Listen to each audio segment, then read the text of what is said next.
Halo, bestinya kata Ani. Besti, ramainya perihal dugaan produk Cellasokia MC Cream yang ternyata diduga tidak terdaftar di BPOM hingga masuk ke salah satu rilis produk yang diumumkan BPOM ternyata belum membuat kubu Cellasokia mengambil langkah nih. Wah, kenapa ya? Dalam wawancaranya bersama awak media, sang kuasa hukum pun membeberkan nih. Benarkah hal ini merupakan buntut dari persidangan Nikita versus Reza Gladys, di mana Cellasokia juga menjadi saksi dalam sidang tersebut. Terlebih, menurut Petrus, jika BPOM memiliki hak untuk melakukan pengusutan, harusnya dalam pengusutan itu ada pengaduan cenah. Sementara itu, Besti, Doktif yang tak menampik pernah melaporkan produk MC Cream ke badan BPOM pun punya pandangannya sendiri nih Besti, di mana BPOM ternyata pernah menolak produk yang ia berikan lantaran harus mendapat produk itu secara langsung. Dari Sheila sendiri seperti apa Bang? Kan belum mengetahui ya. Iya, belum tahu. Opini yang terbangun bahwa produk ini tidak terdaftar oleh Karena mungkin BPOM melihat dengan persidangan yang diklaim oleh Nikmir di persidangan bahwa produk SS kan tidak terdaftar. Jadi mungkin BPOM ingin meluruskan. Nah, apakah memang suratnya itu katakanlah diterbitkan belakangan 1-2 hari ini atau jangan-jangan suratnya sudah lama baru sekarang diumumkan. Jadi sekarang belum bisa memberi klarifikasi mengenai surat itu, ya. Hanya kalau di list bahwa itu produk tidak beredar, tidak terdaftar, ya sampai sekarang belum tahu, ya. Belum menerima suratnya dan karena belum menerima surat, jadi belum bisa memberikan reaksi. Bang, kalau memang terbukti itu tidak terdaftar badan POM, mungkin seperti apa langkah yang akan diambil oleh Cellasokia? Ya kita belum tahu ya, kalau memang begini ya, suatu produk yang tidak terdaftar, apakah BPOM mempunyai hak untuk mengusutkan, katakanlah melanggar dari Undang-Undang Kesehatan. Tentu harusnya ada pengaduan. Ada pengaduan dari masyarakat sebagai korban dari suatu produk. Ya.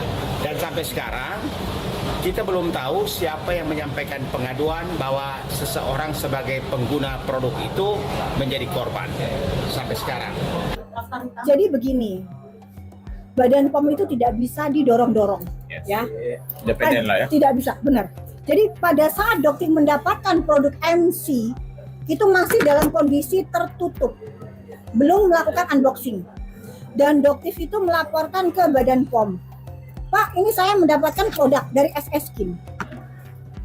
Bisa nggak saya menyerahkan barang bukti ini ke Badan POM dan Badan POM sendiri yang akan memeriksa itu? Dan di situ Badan POM menjawab, maaf dok, tidak bisa. Tidak bisa. Kenapa? Karena Badan POM itu harus membeli sendiri produknya. Harus mendapatkan produk itu secara mandiri. Nah ternyata Allahu Akbar, Doktif sujud syukur pada saat dikeluarkan MC itu, ternyata Badan POM mendapatkan MC sendiri di pasaran. Jadi ingat ya, Badan POM nggak bisa disuruh-suruh. Ya, Badan POM itu mandiri, independen. Oke? Nah, tuh, independen Besti. Namun menurut kubu Cellasokia melalui Petrus kuasa hukumnya, perihal dugaan produk kliennya diduga tidak terdaftar di BPOM hingga kini membuat pihaknya masih mencari perihal siapa yang mengadukan, karena baginya kalau pengaduan berarti harus ada korban. Di sisi lain, Dr. Ika dalam unggahan video di akun TikToknya terlihat menyampaikan opininya tentang MC Cream, di mana terlihat dalam video tersebut sebuah pertanyaan, mungkin ini yang bisa secepat Merkuri. Dan bahkan dulu saya berdiskusi dengan SS, kalau seandainya ada korban yang mengklaim, tentu SS akan bertanggung jawab. Ya.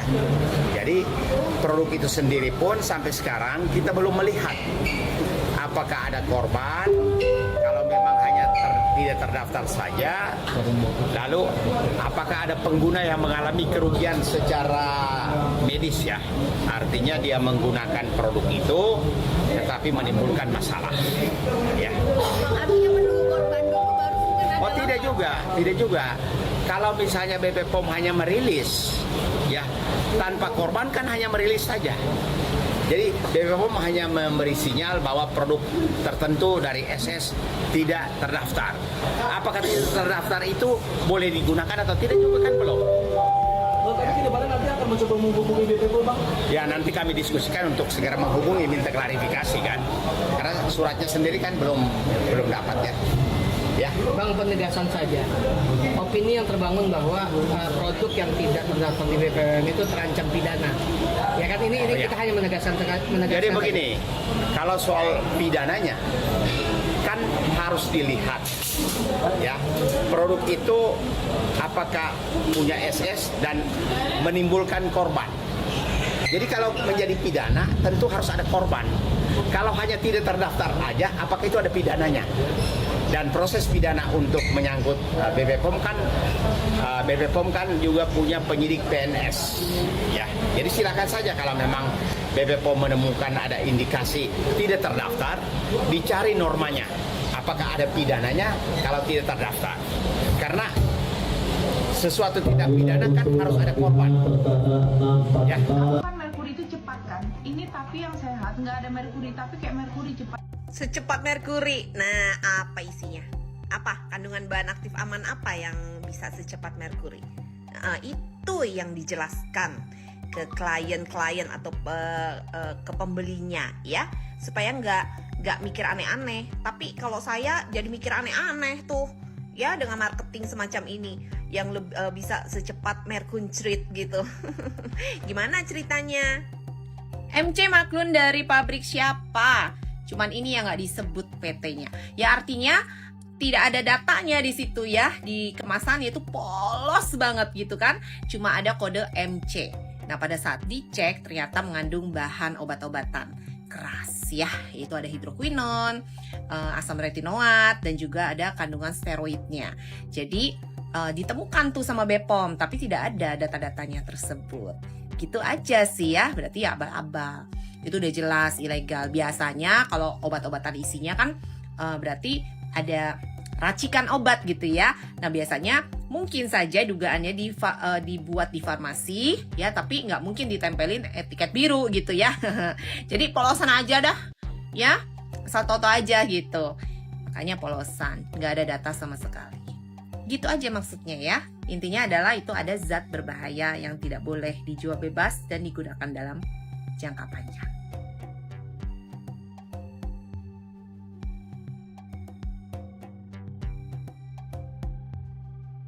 Ya, perihal produk MC Cream yang diduga milik Selasokia memang tengah ramai menjadi sorotan Besti. Namun, Petrus menyampaikan nih dalam wawancaranya bersama awak media perihal produk yang ditarik dia menduga adalah produk lama katanya. Sementara itu di sisi lain Dr. Ika dalam unggahan TikToknya memberikan nih edukasi perihal bahayanya produk yang belum memiliki izin edar. Namun di sisi lain Richard Lee dalam video yang beredar di media sosial mempertanyakan mengapa dari banyaknya produk yang masuk rilis BPOM hanya beberapa yang begitu menjadi sorotan publik. Akan ditarik nggak nanti Bang jika memang sudah termasuk? Begini. Perhatian, panggilan sidang untuk perkara perdata nomor 666. Soal terdaftar dan akan ditarik, kita lihat produk itu kapan punya. Jangan-jangan ini produk lama yang sudah habis stoknya lalu baru diumumkan. Jadi soal penarikan kan kita juga belum tahu. Kalau sekarang beredar lalu dinyatakan tidak terdaftar kan bisa ditarik. Tapi jangan-jangan ini produk sudah 3-4 tahun lalu dinyatakan tidak berlaku. Bagaimana mau ditarik? Barangnya sudah tidak ada. Ya. Kalau nggak ada izin edar itu gimana ya dok? Sebenarnya aman belum? Ngurus izin edar atau berbahaya juga? Ditunggu pencerahannya. Udah nggak ada izin edar ya udah anggap aja berbahaya. Ya, kita nggak usah dibikin pusing gitu loh sama owner-owner yang tidak bertanggung jawab, tidak mengurus izinnya. Izin itu digunakan untuk apa guys? Supaya memang ini dinyatakan aman gitu loh untuk khalayak ramai. Jadi kalau masih diurus tapi sudah dijual itu kan tanda tanya ya. Jadi jangan mau dibodoh-bodohi dan gak usah nguras pikiran kita untuk aman gak ya. Udah anggap aja gak aman kalau gak ada izin edarnya. Seperti yang sudah dipublish warning seperti ini ya, kamu lihat ya. Ini aja udah banyak loh izin edarnya semua tuh. Sudah ada izin edarnya semua dan dicabut ternyata ada kandungan-kandungan berbahayanya. Terus yang nggak ada izin edarnya gimana? Seperti yang paling bawah ini kan jelas contoh lagi nih, nggak ada izin edarnya, nggak tahu dari mana, polosan. Ternyata dalamnya ada penyalahgunaan obat keras. Jadi hati-hati guys, nggak usah bikin otak kamu tuh harus berpikir ini aman atau enggak. Ya, kalau kamu harus capek-capek berpikir, jangan dibeli. Dan banyak yang sudah terulang setiap ada public warning, ada dia lagi, nanti tahun berapa ada dia lagi gitu. Terus kalian masih tetap menaruh harapan ini aman kali ya karena cocok. Ya cocok karena kamu menggunakan produk-produk atau bahan-bahan yang tidak aman, yang hanya kesenangan sesaat, yang membuat ketergantungan toksik saat dilepas kulit kamu ngamuk. Ya, makin lama digunakan makin berefek. Efeknya bukan dampak baik, tapi dampak buruk. Bisa sampai ke sistemik lagi. Breaking news guys, lihat tanggal 1 bulan 8 hari ini BPOM kembali lagi public warning. Ada 34 kosmetik yang ditarik mengandung bahan berbahaya. Kita lihat dulu yuk bahan-bahan apa saja sih yang digunakan. Kita lihat bahan-bahan yang berbahaya itu ada apa aja. Merkuri, asam retinoat, ya, hidroquinon, ada golongan-golongan obat steroid. Itu aja yang dipakai. Kalian paham? Itu aja. Penyalahgunaan obat keras dan merkuri. Dan perhatikan nama dari produsennya ya. Ini penting juga kalian perhatikan. Dan lihat sudah ada banyak yang berizin edar BPOM akhirnya ditarik. Artinya apa? Dioplos. Atau bahasa halusnya produk palsu ya. Siapa yang memalsukan? Ini berikutnya ya, sama merkuri itu ya kan golongan obat keras, ada fluosinolon ya, mometason gitu ya, asam retinoat, hidroquinon, kemudian apalagi ada pewarna-pewarna ya yang berbahaya yang tidak boleh ada di dalam kosmetik. Kemudian apalagi udah itu aja ya, udah jelas kan sekarang ya, lebih paham lagi. Terus PT-PT-nya ya, bukan PT-PT-nya, produsennya. Oke, dan ini sudah berizin BPOM. Cuma ini nih, satu nih, apa nih? MC ya, itu nggak ada nomor izin BPOM-nya, jadi memang abal-abal. Kalian kalau nggak disebut nama brandnya ya, nama mereknya, ampun deh, kagak ngerti-ngerti tuh. Nih, lihat mereknya, ini sudah di public warning oleh BPOM ya, bukan kata saya, ini sudah dicek, sudah diuji ya. Coba, kalian ada yang pakai nggak produk ini? Ada juga yang nakal-nakal dari dulu, udah ketahuan mah, udah tahu dari tahun lalu gitu ya, 2 tahun lalu gitu, udah lama gitu ya. Tetap aja kena lagi dan kalian masih percaya? Tuh ya, coba diperhatikan baik-baik. Baik-baik, ya. Ada yang pernah pakai atau yang lagi pakai? Udah ketergantungan toksik belum? Dan ini produk yang dulu pernah diributkan ya. Taulah kalian kan? Tuh ya. Isinya hidroquinon, asam retinoat, dan mometason. Mometason itu golongan steroid. Makanya jadi instan tuh hasilnya cakep gitu kan. Nih dia produknya. Oke, banyak banget. Kalian buka aja linknya ya. Ada di BPOM ya guys ya. Jelas banget di situ satu-satu semua dikupas tuntas.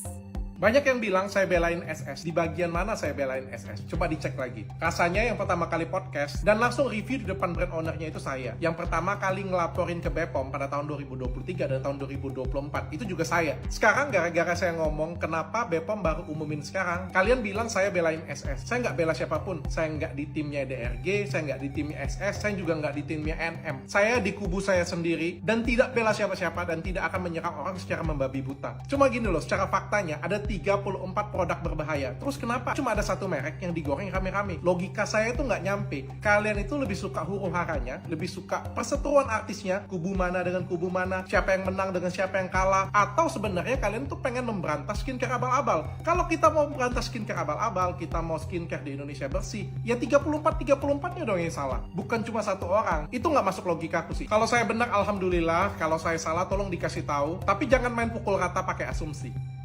Nah, Besti, perihal produk yang masuk rilis BPOM memang tak hanya diduga MC Cream milik Selasokia, namun diduga juga ada produk Reza Gladys, di mana keduanya kini menjadi sorotan, Besti. Meskipun Reza Gladys baru-baru ini telah membeberkan bukti dan pembelaannya saat di podcast Denny Somargo, namun Doktif dalam wawancaranya dengan awak media menyampaikan kalau masyarakat sudah semakin cerdas dan menyinggung perihal Reza Gladys yang disebut Doktif menempati ranking 1 perihal keuntungan di mana totalnya hingga mencapai 150 miliar. Enggak, sebenarnya sih bukan karena Doktif. Doktif itu bukan siapa-siapa ya kalau nggak ada masyarakat yang semakin cerdas. Ya kalau masyarakat masih mau dibodohin ya Doktif nggak akan ada hasilnya gitu. Jadi gini ya, keuntungan dari yang Doktif lihat di Kalau Data. Ranking 1 ditempati oleh Reza Gladys. 150 hingga 120 miliar per tahun. Ya, itu kalian bisa cek di Kalau Data. Itu salah satu alasannya. Nah, pada saat untuk lebih jelasnya nanti Doktif akan munculkan di persidangan ya. Tapi bagaimana? Ada keuntungan itu sampai bisa menutup mulut para influencer juga seperti apa dok? Ya karena mereka ingin terus menyelamatkan aset mereka, intinya takut miskin, itu aja. Jawabannya Doktif, takut miskin. Berbeda dengan owner skincare yang benar, yang lurus. Ya kalau yang lurus mereka akan bersama-sama bergabung dengan Doktif. Karena mereka ingin bersaing di kolam yang jernih, pasti bersama-sama. Ingat kasusnya Dr. Angel, ingat kasus dokter yang lain, bagaimana akhirnya mereka memperbaiki dan bergabung bersama dengan Doktif, tidak ada permusuhan sedikit pun. Atau dengan brand-brand yang lain yang memperbaiki. Ada nggak menuntut Doktif? Nggak ada sama sekali. Mereka memperbaiki kualitas skincare-nya. Tapi bagaimana dengan mafia-mafia ini? Bagaimana dengan owner skincare tukang flexing? Yang mencari kelemahannya Doktif, mencoba mentargetkan Doktif, mencoba menjatuhkan kredibilitas Doktif, personalnya Doktif. Tapi Doktif hingga detik ini, tanggal berapa sekarang Bang? Tanggal 5 Agustus, sedikit pun tidak gentar melawan kalian semua. Yap Besti, kalau sidang sebelumnya Nikita yang mengatakan bakal seru, dan sidang besok 7 Agustus 2025 Doktif bilang bakal banyak kejutan. Hari kita tetap simak dengan tertib dan semoga semakin terang benderang serta semua mendapatkan keadilannya ya. Jangan lupa like, subscribe biar bisa dapetin video berita kecil lainnya cuma di Kata Ani Besti.